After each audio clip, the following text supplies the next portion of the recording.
Last time మీరు కౌన్సిలింగ్స్‌కి నాకు పంపించినప్పుడు, ఆ టైంలో ఇంకొకరి గురించి కూడా నాకు చెప్పారు. హ్మ్. ఆ అమ్మాయి బాగా డబ్బున్న వాళ్ళు, భర్త సరిగ్గా చూసుకోకపోవడం, ఫైనల్‌గా భర్త ఏం చేశాడు, హ్మ్. ఏంటి అని. ఆ రోజు నాకది బాగా అనిపించింది. అది ఆడియన్స్‌కి కూడా చెప్తే, ఎగ్జాక్ట్‌లీ. ఖచ్చితంగా మేబీ ఎక్కడైనా జరిగితే వాళ్ళు జాగ్రత్త హ్మ్. పడతారు. ఈ విషయం చెప్పాలి అభిషేక్ గారు. హ్మ్. ఏంటంటే తల్లిదండ్రులు అంటే అమ్మాయి తల్లిదండ్రులకి మంచి సౌండ్ అయ్యి, కొంచెం ఆస్తిపాస్తులుండి బావుంటారు. ఆ అబ్బాయికేం ఉండదు. ఆ అబ్బాయికి ఉండని అబ్బాయికి ఇస్తే మా పాపని బా చూసుకుంటాడు అని ఇస్తారు. హ్మ్. మన ఆస్తి చూసైనా పిల్లని బా చూసుకుంటాడు అని. ఈ అబ్బాయి స్టార్టింగ్‌లో చాలా బావుంటాడు. ఈ అమ్మాయికి అర్థం కాదు. ఈ అబ్బాయి అమ్మా, నాన్న అంటే అత్తమామలు కూడా వినయంలో ఎంత బాగా నటిస్తారో. హ్మ్. అమ్మ, అమ్మ అంటే ఆ అమ్మాయిని మహారాణిలా లేపేస్తారు. హ్మ్. నెమ్మదిగా ఉంటారు. సాఫీగా జరుగుతుంటది. ఈ అమ్మాయికి వెనక జరిగేవేం తెలీదు. హ్మ్. ఏంటంటే చిత్రం, ఈ అమ్మాయి పేరు మీద ఉన్న ఆస్తులు ఏదన్నా, నీ పేరు మీద ఉంటే ఇన్‌కమ్ టాక్స్ ఇష్యూస్ ఒస్తాయి. నా పేరు మీదకి మార్చు అంటారు. నమ్మించి. నమ్మించి. హ్మ్. ఈ అమ్మాయి ఆ ప్రేమలో ఉండిపోద్ది ఆ మాయలో. హ్మ్. మార్చేస్తా ఉంటది. హ్మ్. నగలున్నాయి కదా! కొన్ని మా అమ్మ పెట్టుకుంటదంట, మా అక్క పెట్టుకుంటదంట ఇవ్వకూడదా? అంటారు. నగలు కూడా తీసుకెళ్తారు. హ్మ్. కొంచెం బిజినెస్‌లో అవసరం ఉంది నగలివ్వి అంటారు. సో, రకరకాల కారణాల ద్వారా ఈ అమ్మాయి దగ్గరున్న డబ్బు, నగలు, ఆస్తి ఏ ఈ ఈ అబ్బాయి సైడ్‌కెళ్ళిపోతా ఉంటది. హ్మ్. ఈ అమ్మాయికేం తెలీదు. హ్మ్. మైకం, ఇంకా మాయ. రియలైజ్ అవ్వలేదు తను. ఏముంది నా ఫ్యామిలీయే కదా! డబ్బులు ఎక్కడుంటే ఏమి? నాదైతే ఒకటి, మా వారిదైతే ఒకటి అని అనుకుంటూ ఫీలింగ్‌లో ఉంటది. ఉంటుంది. అవును. ఈ అబ్బాయేమో ఏం పనికిరానోడు. ఏమీ హ్మ్. చేయడు. అంటే ఖాళీగా ఉంటున్నాడు. ఖాళీగా ఉంటాడు.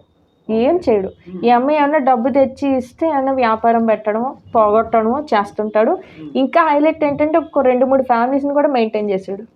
ఈ అబ్బాయి. ఓకే. ఉన్న ఇవి భార్య గాకుండా ఇంకొక ఫ్యామిలీస్ కూడా ఇతను మెయింటైన్ చేశారు. మెయింటైన్ చేసాడు. ఓకే. చేస్తున్నాడు కూడా. చేస్తున్నాడు ఇప్పటికి. హ్మ్. ఇప్పుడు ఆ అమ్మాయికి చెప్పినా వేరే వాళ్ళ ద్వారా ఎళ్లి అమ్మా నీ భర్త ఇలాగమ్మా, నీ అత్తమామలు ఇలాగమ్మా అని చెప్పినా కూడా అమ్మాయి రియలైజ్ అవ్వని పరిస్థితి. ఓకే. తెలుసుకోవట్లే ఈ రోజుకి కూడా. కానీ ట్విస్ట్ ఏంటంటే ఇవన్నీ జరిగి కొన్ని ఇయర్స్ అయినియి. ట్విస్ట్ ఏంటంటే ఆ అబ్బాయి ఆ అమ్మాయి పేరు మీద ఉన్న నగలు హ్మ్. అన్నీ కూడా తాకట్టు పెట్టేసాడు. హ్మ్. తాకట్టు పెడితే ఇప్పుడు ఆ అమ్మాయి పేరు మీద తాకట్టు పెడితే ఆ అమ్మాయే కట్టాలా. అవును. ఇప్పుడు ఆ అమ్మాయే కట్టాలా. ఈ అంతే కదా! అమ్మాయికి లాస్ట్‌లో రియలైజేషన్ వచ్చి హ్మ్. ఏంటి నా వెనక ఇంత జరిగిందా అని తేరుకునేటప్పటికి అంతా అయిపోయింది. యెస్. సో, అమ్మాయిలు కాన్షియస్‌గా ఉండాలి అని నేను ఎందుకు అంటానంటే ఇలాంటివి కూడా జరుగుతాయి. అతి మంచితనం పనికిరాదు. ఆమె ఇప్పుడు అన్యాయం. ఇప్పుడు ఏం చేసింది ఆ అమ్మాయి? విడిగా వచ్చుంటోంది. డైవర్స్‌కి ఫైల్ చేసింది. ఆ అబ్బాయి హాయిగా తిరుగుతుంటాడు. అవును. మెయింటెనెన్స్ నేను ఇవ్వలేను అంటున్నాడు ఈ రోజున. ఆ హ్మ్. అమ్మాయి డబ్బులు, ఆ అమ్మాయి అన్నీ ఆస్తి, ఆ అమ్మాయి తీసుకొని. నగలు అన్నీ తీసుకొని నేను ఇంత మెయింటెనెన్స్ నేను ఇవ్వలేను. నేను నిన్ను పోషించలేను. నా దగ్గర ఏం డబ్బులు లేవు. పోనీ నాదైనా నాకు ఇచ్చేంటే నా దగ్గర ఏం లేవు. హ్మ్. నువ్వు విడిపించి తెచ్చుకో బంగారం ఏదన్నా ఉంటే. అని చెప్పి చెప్తున్నారు. ఇలాంటివి కూడా ఉన్నాయి అభిషేక్ గారు. సో, అన్ని విషయాల్లో అమ్మాయిలు జాగ్రత్తగా ఉండాలి. ప్రసన్న గారు ఇందాక మీరు మాట్లాడేటప్పుడు సోషల్ మీడియా గురించి ఒక పాయింట్ మాట్లాడారు. అప్పుడు నాకు ఈ పాయింట్ గుర్తొచ్చింది. ఈరోజు ఇన్‌ఫ్లుయెన్సర్స్ బాగా ఎక్కువైపోతున్నారు హ్మ్. సోషల్ మీడియాలో. ఈరోజు అటువంటి ఇన్‌ఫ్లుయెన్సర్స్‌ని చాలా మంచి ఇన్‌ఫ్లుయెన్సర్స్ కూడా ఉన్నారు. వాళ్ళు చాలా అద్భుతంగా పీపుల్‌ని ఇన్‌ఫ్లుయెన్స్ చేస్తున్నారు. కానీ ఇంకా మిగతా సైడ్ మీకు తెలుసు. వాళ్ళ గురించి మీరే నాకు చెప్పాలి. రైట్? మరి దీని గురించి ఏమంటారు? ఒకప్పుడు మీ వయసులో మీరు యంగ్‌గా ఉన్నప్పుడు, మీరు టీనేజర్స్‌లో ఉన్నప్పుడు అప్పుడు ఇన్‌ఫ్లుయెన్సర్స్ ఉన్నారా? లేకపోతే అప్పుడు ఉండే ఎలా వాళ్ళు ఉన్నారు? ఇప్పుడు ఉండేవాళ్ళు ఎలా ఉంటున్నారు? మంచి ప్రశ్న అడిగారండి. ఈ ప్రశ్నకి సమాధానం చెప్పే ముందు టిక్‌టాక్ బ్యాన్ చేసి మంచి పని చేసిందనే చెప్పాలి గవర్నమెంట్. ఓకే. ఇన్‌ఫ్లుయెన్సర్స్ అంటే ఎవరు? మీరన్నారు కదా! హ్మ్. మంచి విషయాలు చెప్తూ, అవును. జనాలకు ఉపయోగపడే విషయాలు చెప్తూ, వాళ్ళకి కౌన్సెలింగ్ ఇస్తూ, అంటే తెలియని విషయాల మీద అవగాహన కల్పిస్తూ, ఇలాంటి ఇన్‌ఫ్లుయెన్సర్స్ ఉన్నంత కాలం ఎటువంటి ఇబ్బంది లేదు. కొంతమంది ఇన్‌ఫ్లుయెన్సర్స్ ఉంటారండి. వాళ్ళ ఇంపాక్ట్ ఎక్కువుంది వీళ్ళ కన్నా. హ్మ్. అంతంత బట్టలేసుకుంటారు. హ్మ్. ఏమిటో అర్థం కాదు. హ్మ్. పనికిమాలిన పాటలకి రకరకాల ఎక్స్‌ప్రెషన్స్ ఇస్తుంటారు. ఓకే. అవి ట్రెండ్ అవుతుంటాయి. ట్రెండింగ్ లైకులు, సాంగ్స్. అవును. కమెంట్లు ట్రెండ్ అవుతుంటాయి. మాట్లాడుకోవడానికి మాటలకి ఎక్స్‌ప్రెషన్స్ ఇస్తారు. హ్మ్. అవి వైరల్ అవుతుంటాయి. హ్మ్. వీళ్ళు ఇన్‌ఫ్లుయెన్సర్స్ అంటే, వీళ్ళలాంటి ఇన్‌ఫ్లుయెన్సర్స్ అంటే లైక్ ఏదైనా సోషల్ మీడియా ఇన్‌ఫ్లుయెన్సర్స్ అంటే వీళ్ళా? కాదు. ఇప్పుడు వాళ్ళకి కోపం వచ్చినా ఏం పర్వాలేదు, ఎందుకంటే సమాజం సగం రాంగ్ ట్రాక్ పట్టడానికి ఈ ఇన్ఫ్లుయెన్సర్స్ కూడా కారణం. ఎస్. మంచి వాళ్ళ గురించి నేను మాట్లాడట్లా, మంచి చెప్పే వాళ్ళ గురించి నేను మాట్లాడట్లా, ఇలాంటి వాళ్ళ గురించి. ఇంకా మా టైం అన్నారు కదా, ఒక 10-15 ఇయర్స్ మేము టీనేజ్లో ఉన్నప్పుడు కానీ వెనక్కి వెళ్తే అప్పటికి ఇప్పటికీ ఎప్పుడు కూడా ఇన్ఫ్లుయెన్సర్స్ అంటే నా దృష్టిలో ఎవరంటే ఏపీజే అబ్దుల్ కలాం, సుధామూర్తి గారు, జయలలిత గారు, ఎస్. వాళ్ళండి ఇన్ఫ్లుయెన్సర్స్. వాళ్ళు చెప్పే మాటలు ప్రతి ఒక్కళ్ళని ఇన్ఫ్లుయెన్స్ చేసి మనం ఏదైనా చేయలేము అనుకున్నప్పుడు మనకి బూస్టప్ ఇస్తాయి. అవును. ఎప్పుడైనా జయలలిత గారు ఇంటర్వ్యూ చూస్తుంటే మీరు ఎంత చక్కగా మాట్లాడతారామా, ఇంగ్లీష్ డిక్షన్ చాలా బాగుంటుంది. మాట్లాడినప్పుడు ఏదైనా సమాధానం చెప్పేటప్పుడు మనం ఫిదా అయిపోతాము మాట్లాడుతుంటే. జయలలిత గారి ఇంటర్వ్యూస్కి నేనైతే ఫ్యాన్. ఆవిడ విధానం, ఆవిడ మాట్లాడే తీరు, ఆవిడ డ్రెస్సింగ్ ఏదైనా అది ఇన్ఫ్లుయెన్సింగ్ అంటే. సుధామూర్తి గారు ఎన్ని కోట్లకు అధిపతామా, ఎంత పెద్ద కంపెనీ, కానీ ఎలాంటి చీర కట్టుకుంటుంది అంటే మనల్ని చూసి ఒకళ్ళు ఇన్ఫ్లుయెన్స్ అవ్వాలంటే అలా అవ్వాలా, ఇలా కాదండి. ఇలాంటి రాంగ్ ట్రాక్లో కూడా కాదు అసలు. ఆవిడ చెప్పే మాటలు పెద్ద పెద్ద ఇంగ్లీష్ రావక్కర్లా. సుధామూర్తి గారి మాటలు వినాలంటే ఏదో పెద్ద కమ్యూనికేషన్ క్లాస్ నేర్చుకోవాల్సిన అవసరంలా, చాలా సింపుల్గా మాట్లాడతారు. చాలా ఇంపార్టెంట్ పాయింట్స్ ఏది అవసరమో అదే మాట్లాడుతుంది ఆవిడ కూడా. వాళ్ళు ఇన్ఫ్లుయెన్సర్స్ నా దృష్టిలో. వీళ్ళు ఇన్ఫ్లుయెన్సర్స్ కాదు, వీళ్ళు సమాజాన్ని పాడు చేస్తున్నారే తప్ప బాగు చెయ్యట్లా. కోపం వస్తే రానివ్వండి, వేసుకోండి, మీవి రిలీజ్ చేయండి, ఏం కాదు. తప్పకుండా. నిజంగా చాలా అద్భుతమైన విషయాలన్నీ కూడా షేర్ చేసుకుని ప్రసన్న గారు. మరి ఈరోజు this is my last question. మరి మీరు ఆల్రెడీ ఇప్పుడు లాయర్గా ఉన్నారు, ఫ్యూచర్లో హోప్ జడ్జ్ అవ్వాలి మనస్ఫూర్తిగా కోరుకుంటున్నాం. అలా జడ్జ్ అయ్యి మీరు ఆ జడ్జ్మెంట్ ప్యానెల్లోకి వెళ్ళినప్పుడు అక్కడ లాస్ మేక్ చేసి బయటికి తీసుకొచ్చేటప్పుడు యాజ్ ఎ జడ్జ్గా మీరు ఎటువంటి లాస్ మేక్ చేయాలనుకుంటున్నారు? ఏమైనా ఒక 2 లాస్ని మీరు మేక్ చేయాలనుకుంటున్నవి చెప్పగలరు? తప్పకుండా అభిషేక్ గారు, ఇది కూడా కొంచెం కష్టంగానే ఉంటుంది వినటానికి. నా ఒపీనియన్లో మాత్రం నేనేం చెప్పాలనుకుంటున్నా అంటే, ఆస్తిలో సమాన హక్కు ఆడపిల్లలకి అంటున్నారు. ఆస్తిలోనేనా? తల్లిదండ్రులను చూసుకోవాల్సిన బాధ్యత కూతుళ్ళకి లేదా? ఇప్పటి వరకు అది లా లేదు, దాన్ని ఇప్పుడు కంపల్సరీ చేయాల్సిందే.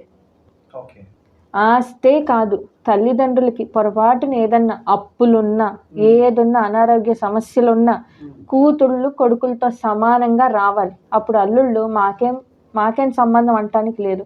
అలాంటి ఒక లాన్ తెస్తానండి. ఏదైనా కార్యక్రమం ఉంది, తలకొరివి పెట్టాలా, అన్నయ్య నువ్వు పెట్టి, తమ్ముడు నువ్వు పెట్టే అంటారు. సాంప్రదాయాలు, కర్మ సిద్ధాంతాలు అన్నీ కొడుక్కే. ఆస్తి అనుభవించేది, ఎంజాయ్ చేసేది మాత్రం కూతుళ్ళు. సో ఈ చట్టం రావాలండి.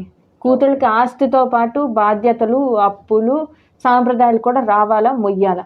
అంటే కొడుకు కూతురు సమానం, అన్నిట్లో సమానమే కదా, ఆడ మగ సమానం. ఈ పాయింట్ నేను లాస్ట్ లో తీసుకుంటాను. Please continue.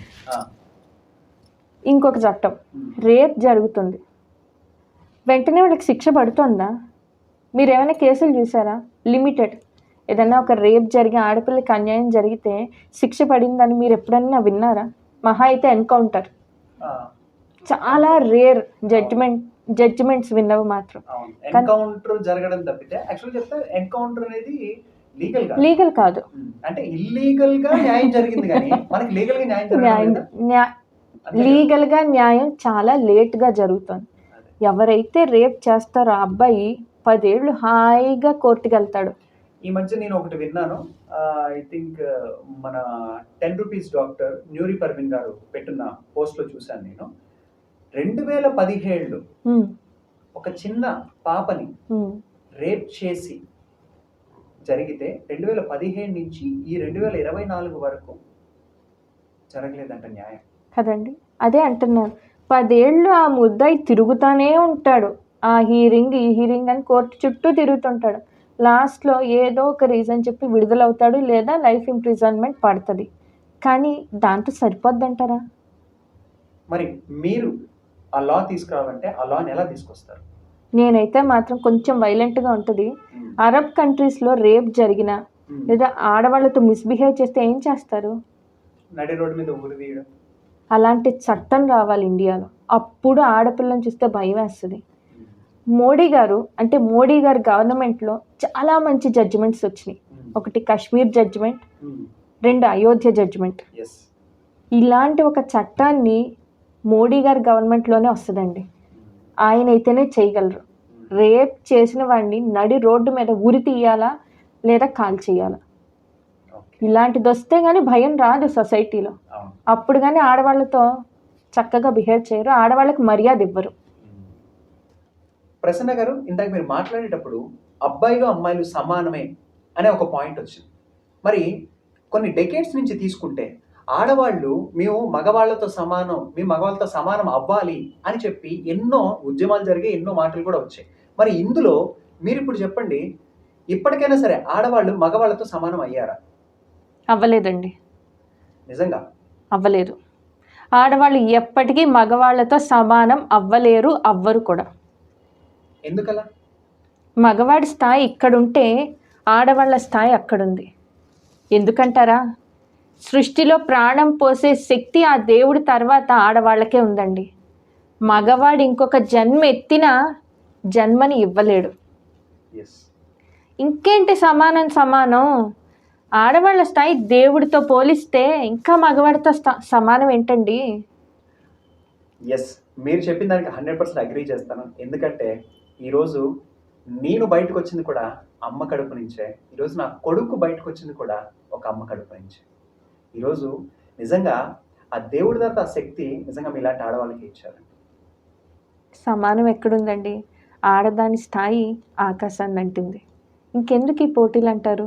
నా దృష్టిలో అయితే వ్యర్థమనే అంటాను.